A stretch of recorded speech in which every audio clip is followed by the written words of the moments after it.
Assalamualaikum warahmatullahi wabarakatuh. Anak-anakku kelas fisika, hari ini kita jumpa lagi dengan pembelajaran via online. Bagaimana kabar kalian? Semoga kalian tetap sehat, kuat, dan bersemangat. Walaupun keadaan kita dalam kondisi seperti ini, kita tetap memperjuangkan masa depan kita. Selamat memperhatikan pelajaran berikut ini.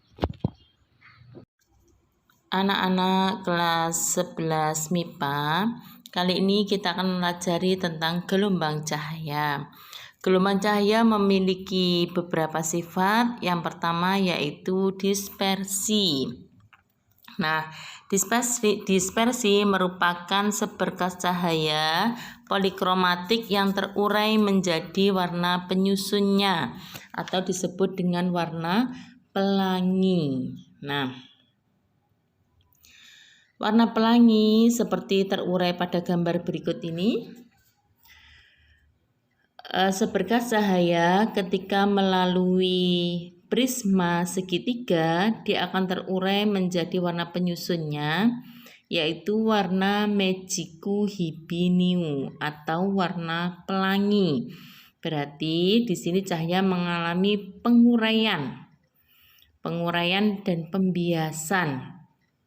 Dia datang dari medium renggang ke medium rapat, kemudian ke medium renggang kembali. Nah, persamaan dispersi yaitu sebagai berikut. Psi sama dengan to m min to u. Psi adalah sudut dispersi. To m dan to m itu adalah merah. To ungu. Jika diuraikan sehingga mendapatkan psi sama dengan indeks bias ungu dikurangi indeks bias merah dikalikan beta. Gelombang yang kedua yaitu interferensi. Interferensi merupakan dua gelombang datang bersama pada satu tempat. Jadi ada dua gelombang yang datang melewati dua celah sehingga ketemu pada satu titik. Itu disebut dengan interferensi. Syarat terjadinya interferensi, kedua cahaya harus koheren, harus sama. Kedua cahaya harus memiliki amplitudo yang hampir sama.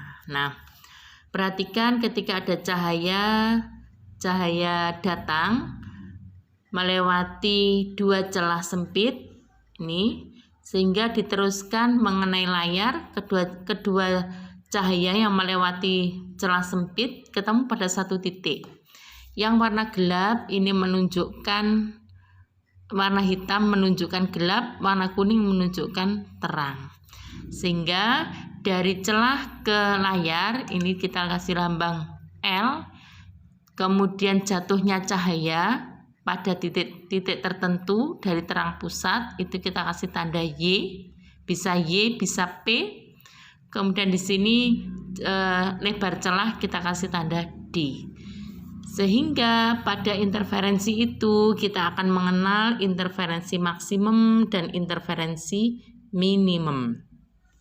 Interferensi maksimum yaitu cahaya jatuh di titik terang. Jadi interferensi maksimum itu cahaya jatuhnya di titik terang. Nah, ketika interferensi minimum cahaya jatuh di titik gelap. Interferensi maksimum atau jatuh di titik terang persamaannya D sin theta sama dengan M kali lambda. Dengan nilai M itu bilangan bulat 1, 2, 3 dan seterusnya. Atau bisa juga persamaan ini menjadi dP per L sama dengan M kali lambda. Sedangkan interferensi minimum yaitu jika cahaya yang melewati celah sempit itu jatuh pada titik gelap, jatuh di gelap, maka akan terjadi interferensi minimum. Persamaannya adalah D sin theta dalam kurung M min setengah kali lambda. D sin theta bisa diganti dengan dP per L dalam kurung M min setengah kali lambda. D merupakan jarak antar celah, jadi celah sempit tadi. M merupakan orde berinterferensi yang nilainya 1, 2, 3 dan seterusnya. Lambda adalah panjang gelombang. P atau Y itu adalah jarak antara garis terang atau gelap ke N dari titik pusat. L jarak antara celah ke layar. Berikutnya kita bahas sifat cahaya, yaitu difraksi. Setelah kita bahas tentang interferensi, dispersi, yang ketiga itu difraksi. Difraksi nanti dibagi menjadi 2, ada difraksi celah tunggal dan difraksi celah banyak atau yang disebut dengan kisi. Difraksi merupakan cahaya yang dilewatkan pada celah yang lebarnya D, setiap bagian merupakan sumber cahaya. Jadi kalau kita lihat gambarnya seperti bawah ini, ketika ada cahaya datang melewati celah sempit, yaitu celah-celah sempit ini adalah celah sempit, cahaya langsung diteruskan. Masing-masing celah dia meneruskan 1, 2, 3 dan seterusnya. Nah, ini difraksi. Pada difraksi kita mengenal ada difraksi maksimum dan difraksi minimum. Pada difraksi maksimum, cahaya jatuh di titik terang. Nah, sehingga persamaannya menjadi D sin theta, ini D sin theta dalam kurung 2M plus setengah kali lambda. Atau bisa diganti kalau sudutnya tidak diketahui, bisa pakai DY per T, DZ per L atau DP per L sama dengan M plus setengah kali lambda. Y adalah jarak pita gelap ke N dari pusat, L adalah jarak ke layar, theta sudut simpangannya, D merupakan lebar celah tunggal. Kalau difraksi minimum berarti cahaya jatuh di gelap, sehingga persamaannya D sin theta sama dengan M kali lambda, atau bisa diganti DY per L sama dengan M kali lambda. Untuk keterangan D, Y, L, M sama dengan difraksi maksimum. Nah, kalau diperhatikan untuk difraksi maksimum ini identik dengan interferensi. Tapi kebalikannya ya, kalau interferensi difraksi minimum sama dengan interferensi maksimum. Sifat berikutnya, cahaya mampu didifraksikan ke celah banyak atau kisi. Jadi ketika ada gelombang cahaya yang datang melewati celah-celah sempit, dia itu mampu berkumpul ke satu titik. Satu titik bisa mengalami difraksi maksimum, kisi maksimum maupun kisi minimum. Gambarnya seperti ini. Ada cahaya datang melewati celah sempit sehingga dipertemukan pada satu titik.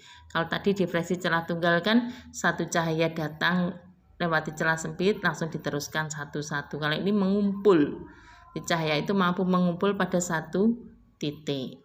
Oke.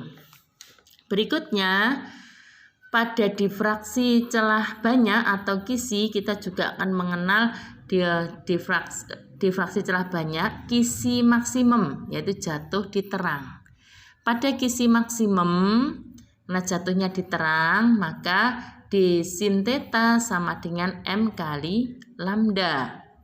Kebalikan dari celah tunggal, untuk D lebar celah sama dengan difraksi celah tunggal, kemudian L jarak celah ke layar, Y jarak pita gelap ke N dari pusat. Jadi maaf ya, Y yang ini adalah jarak pita terang bukan gelap, jarak pita terang ke N dari pusat. Nah, kemudian kalau kita mengenal kisi pada minimum, berarti cahaya itu jatuh di titik gelap, sehingga memiliki persamaan DY per L sama dengan M plus setengah kali lambda, atau pakai D sin theta sama dengan 2M plus setengah kali lambda. Nah, difraksi celah minimum, difraksi celah banyak atau Qc pada minimum ini sama dengan pada celah tunggal, dan difraksi celah banyak atau Qc pada maksimum itu sama dengan pada difraksi celah tunggal minimum. Terbalik saja. Nah, sifat berikutnya adalah polarisasi. Polarisasi cahaya itu nih ya, polarisasi cahaya ini hanya terjadi pada gelombang yang dapat mengalami gejala polarisasi hanyalah gelombang transversal. Sebab gelombang transversal adalah gelombang yang arah getarannya tegak lurus arah perambatannya. Nah, ini sifat-sifat gelombang. Sifat-sifat gelombang cahaya yaitu yang tadi sudah kita bahas, dia mengalami dispersi, mengalami interferensi, mengalami difraksi, dan mengalami polarisasi. Demikian tadi anak-anak materi yang telah kalian simak. Semoga kalian mudah memahami. Sampai jumpa di pertemuan yang akan datang. Semoga ilmu kalian bermanfaat. Sampai jumpa di lain kesempatan. Wassalamualaikum warahmatullahi wabarakatuh.